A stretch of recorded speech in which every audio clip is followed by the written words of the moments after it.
Hello everybody, welcome to this video. For this video I wanted to do another Q&A video, another question, more of a conversation I was having with Elixir. Thank you for your comments, Elixir, and thank you for inspiring this video.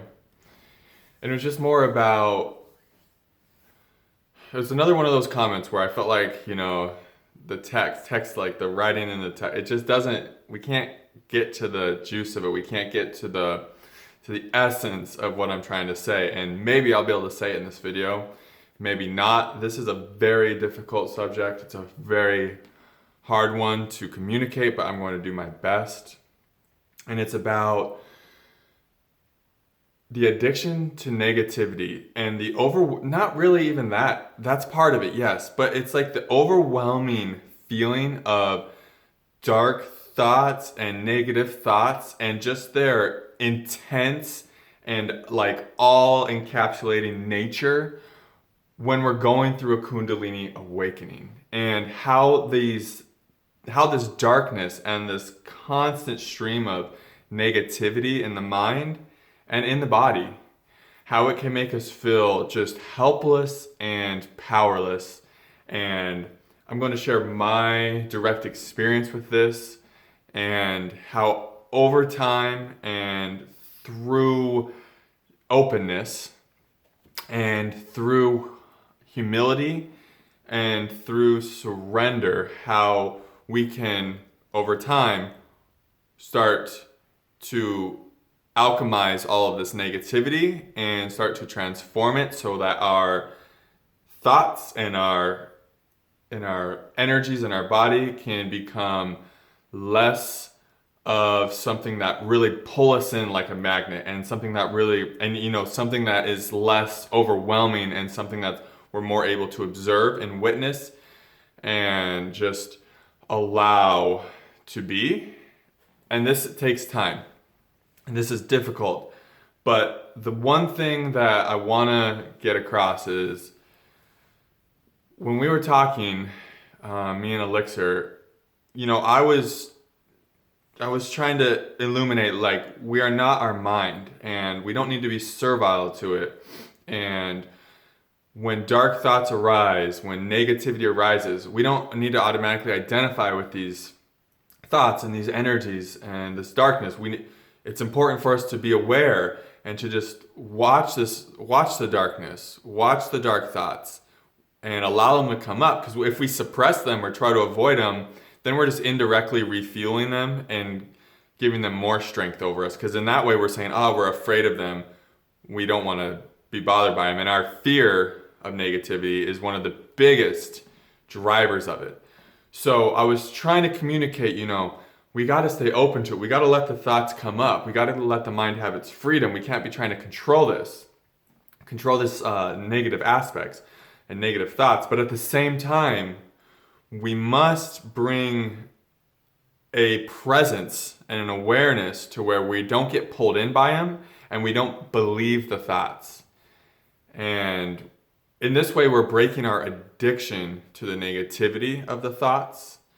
And it looked at from a perspective of David Hawkins, a very powerful teacher on the path. And right here, I want to recommend, read the book Letting Go by David Hawkins. Very powerful. David Hawkins asserts that thoughts just come from emotions. So thoughts we can deal with all day, but really at their essence, the thoughts are released by an emotion. And if we can go into the emotion and feel the emotion, then the thoughts will naturally fall away on their own. And this is just taking this mindfulness a step deeper. And this is the crux, Elixir. If you're going through a Kundalini awakening, there is no escaping the darkness. So when we were talking and I said, if we continue to make excuses for our powerlessness, then nothing can be done for us. And I was trying to give you a little bit more of like a tough love approach, that we have to make the choice to want to break our addiction to our negativity. And if we keep making excuses to why we can't break our addiction to our negativity, whether that's subconscious programming, whether that's conditioning we inherited from past lives or this life, whether that's, anything you can think of, any type of, and these might be valid in a certain sense. Yes, these are or true in a certain sense. But if we keep making excuses for why we cannot break our addiction to negativity, then that's just the negativity still controlling us when we're making those excuses. That's not you, that's not your essence. That's still your programming running. That's still the mind. That's still the negativity in the body that's fueling these thoughts that even make you feel that way. So, and I was trying to, communicate to this in a way, and you made a very beautiful response. You said, well, the Kundalini makes us feel powerless at times. And then that really sunk into me. That really, because I felt that, I feel that, and I know the overwhelming nature of this process, especially when we're going through a Kundalini awakening, because the Kundalini will say, look at this, look at this, look at this. You are not going to look at anything else. You're not going to feel anything else until you resolve this. And I feel like that's what you're going through. And I know when I was going through that, there were some days, even with all this knowledge I just shared about allowing the negativity up without attaching to it, without identifying with it, just observing it as a space of presence so it can dissolve in your space of pure awareness and presence. And knowing that is true, and when I was going through this, I finally shifted from victim to empowered. And even when I shifted from being a victim to the onslaught of negativity and darkness, which I was a victim to for months and months, if not my entire life prior to this, right? So even shifting from the victim to empowered, even knowing all these things, there were times where I felt just so utterly helpless to the darkness and so overwhelmed. Like I felt like I didn't have the tools to alchemize this and to transform the darkness. I felt like I was going to be stuck in this darkness forever. I felt like it was just different for me, I was like, I read all the mindfulness books. I read all the books on all the literature on how to transform darkness into the light by allowing it up, by not resisting it, by opening to it, and by not identifying with it, and by, just observing it from a witness perspective. I read and knew all of that. In my body, I knew all of that. But even still, there were times that the Kundalini would just take me to the cliff, and then sometimes I felt like she was just throwing me off the cliff. And just in that way, I just felt overwhelmed and submerged in darkness. So, that's when I kind of just was like, I don't know what else I can say to you at this point in words. I don't know if there's a concept that's going to, penetrate deeply enough to where it's just like something clicks. All I can say is that at this point, it is a surrender. This is a path of a grand surrender. And the Kundalini is going to take you to this place where you can't resist anymore, where you can't resist your negativity and your darkness and your unconsciousness, and you're just gonna have to feel it in full force. And I found that we can either feel it with resistance and kicking and screaming and having the Kundalini drag us every inch of the way like our nails are in sand and we're just being dragged into the darkness. That's one way. Or we can just open to the darkness and, like you say, surrender completely to the process. Because this is a process of bringing you to the light, my friend. And there's no easy way to go through all the darkness in you and in your mind and what you say you might have been born with in lifetimes. I feel all of that. I felt the same way. I felt like there was oceans of darkness inside of me that I was purging, like just oceans worth of terror and fear and anger that was coming up, and it was coming up in such a powerful way that it felt so overwhelming to my human mind and my human body. But that's the point. That's what the Kundalini is trying to illuminate for you, that this mind and this body is nothing to take so seriously, and it's nothing to be so identified with, because you're such a greater force. And when these emotions are coming up, these powerful emotions, these powerful dark feelings and thoughts of negativity, what they are essentially doing for you, not to you, it feels like to you, but what they're doing for you is obliterating your identification to thought, your identification with the body. And that is the gift that happens through surrendering to the Kundalini. When we surrender to the Kundalini, we begin to allow the Kundalini to live through us as us. But to do that, we must surrender, like you say, our identification with thought and emotion and feeling and all of this. We must surrender. Because if we are trying to cling to things, if we're trying to resist things, if we don't want things to be happening, if we don't want to be having certain thoughts, if we don't want to be dealing with negativity, if we have a fatalist perspective, then this process is just going to beat the shit out of you. And it's doing that for you because you're telling the Kundalini, no, I need more, I need more, I need more. I need more of a beating. I need to be drugged even deeper because I can't yet surrender to you. So what needs to happen, and this is going to have to be your choice, you're going to have to find this within you, is you're going to need to find it in you to truly surrender to all this darkness. And what that means is to not resist it anymore. That's what surrender is, non-resistance. Because whatever you resist will only persist. And this, for me, I had to be drugged. I had to be almost in a psych ward for weeks. I had to go in and out of emergency rooms. I had to have all kinds of crazy breakdowns. Just these guttural screams and cries from deep in my being. I had to contemplate suicide for months. I had to go basically to the very, very bottom before I could surrender to my darkness and just let it up without resisting it, and to just fully let it up without trying to run away from it and trying to make excuses for why I was always going to be powerless and helpless. And sometimes that's what needs to happen for us to break free of identification from this mind and body and world of form that's so intoxicating and we're so addicted to.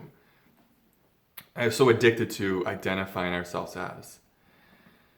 And that's what the Kundalini is going to do. It will bring you to your knees. It will bring you to your knees.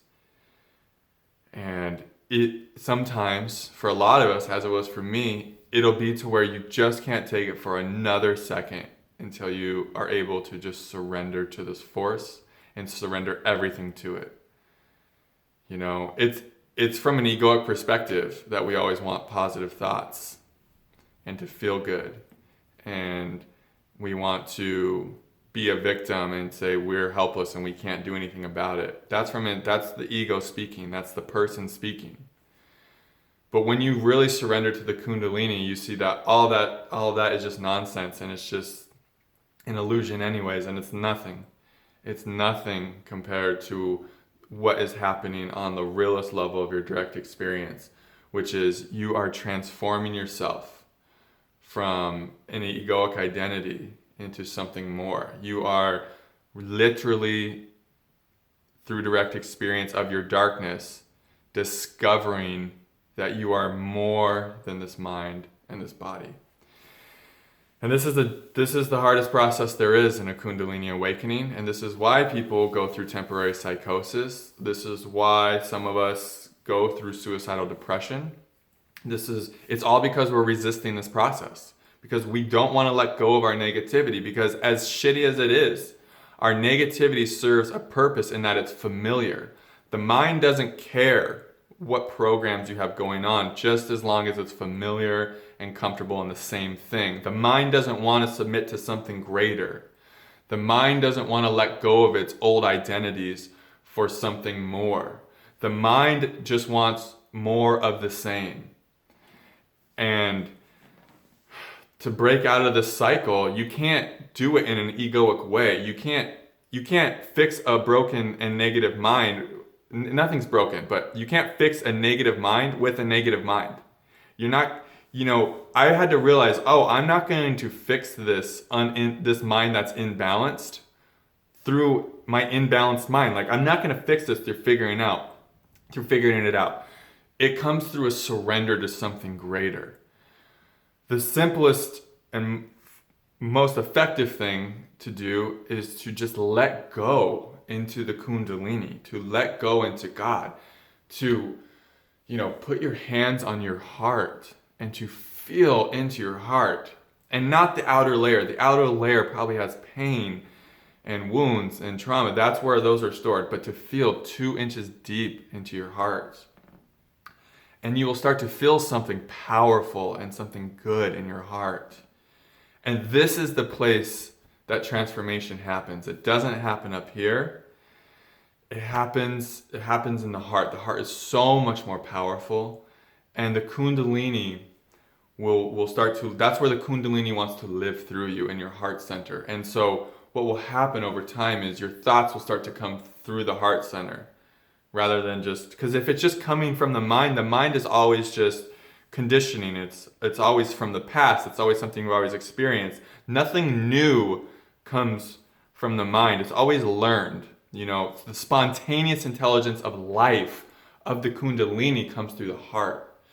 And so what the Kundalini is doing to you is it's trying to break you free of your constant pull to every thought and it's trying to show you you're not this. And if you keep wanting to be this, I'm going to make it so painful for you to where you will have no choice but to transcend it and break free of it. And by letting go of identification with it and by coming into something greater. And that's God, that's the universe, that's the Kundalini, that's your heart center. And when we start to connect with those things that are greater, and start to let go of our identification as the mind and the body, that's when a true healing can take place, because now we have the presence and the awareness to let the darkness up, to let the negative thoughts up without identifying with them, without giving them our interest, without giving them our belief, because we see that's not me, that's just a program. That's not me, that's just conditioning. That's not me, that's just past lives or this life's trauma. The only thing that is required is that I just look at these and watch them and give them my presence and shine my presence on them. Like David Hawkins says, you shine your presence on the emotion and you melt the emotion away. You let it transform within you, and then the thoughts connected to that emotion, gone, immediately fall away. And that's what the Kundalini is taking you through the process of doing, of finding these darker emotions, so that you first have to become aware enough and have the presence enough to be able to sit with this darkness inside of you without getting pulled into identification with it. And when you can do that, and that's what the Kundalini is doing through all this pain and darkness, it's giving you more space and more awareness, so that when the darkness comes up, you can shine awareness on it without getting pulled into it. So in that way, it releases. And you start to come into more of a balance. And as these dark emotions come up and you're shining your awareness on them without getting pulled into them, without making excuses for your powerlessness, without being addicted to its negativity, you're just the space of awareness.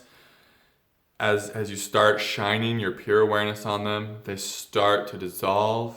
You start to come into more of a balance, and then all those negative thoughts, they start to dissolve, and your head space becomes more silent, more balanced. And from this space, it just starts to get a little easier and a little easier. It's hardest at the very beginning. That first surrender is the most difficult. It feels like you're close. I don't know how much more dark it might have to get for you. Maybe it will. Don't beat yourself up about that. Don't feel guilty about it. It's a process a lot of us have gone through. And I can attest, I had to go right to the bottom. Like literally, I've said this before, I honestly feel like I was days away from just giving up. Like giving up. But alas, you know, it seems like things happen right when they're supposed to.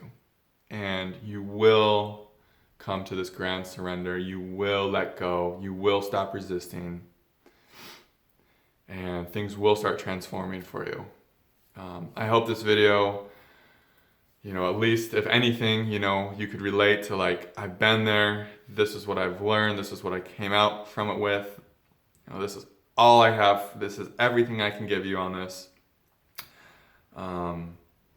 But I just want you to know that this too shall pass, and you will come to the other side of this, I promise. I hope you all enjoyed this video, and I will see you in the next one. Namaste.